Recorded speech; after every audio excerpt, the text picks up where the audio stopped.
আরজিকর কাণ্ডের জেরে আসন্ন দুর্গোৎসব নিয়ে প্রশ্ন উঠেছে। নাগরিক সমাজের একাংশ পুজোর বিরোধিতা করছেন, অন্য পক্ষ অবশ্য পুজোর পক্ষে। চলতি বছরে ভবানীপুরের মল্লিক বাড়ির পুজোর শতবর্ষ। তবে রাজ্যের বর্তমান পরিস্থিতিকে মাথায় রেখেই মল্লিক বাড়ির পুজোয় কিছু পরিবর্তন আনার সিদ্ধান্ত নেওয়া হয়েছে। বাড়ির পুজো এবং শারদীয়া প্রসঙ্গে তার পরিকল্পনা জানালেন মল্লিক পরিবারের কর্তা রঞ্জিত মল্লিক।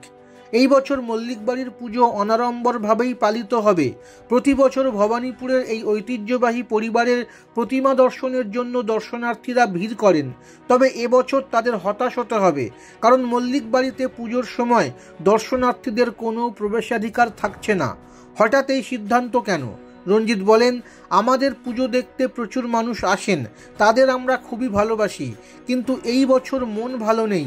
আমাদের পরিবার ঠিক উৎসব পালনের মুডে নেই। আরজিকর আবহে রাজ্য জুড়ে প্রতিবাদ এখনও চলছে। মানুষের মন উৎসবে নেই, কিন্তু তা বলে দেবীর আরাধনা বন্ধ রাখা সম্ভব নয়। কলকাতার বাড়িতে পুজো 100 বছর পূর্ণ করছে।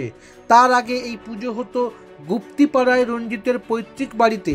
রঞ্জিতের কথায়, আমাদের পরিবারে কারো প্রয়াণের সময়ও দুর্গাপুজো থেমে থাকেনি। পুজো হয়েছে তার নিয়মেই।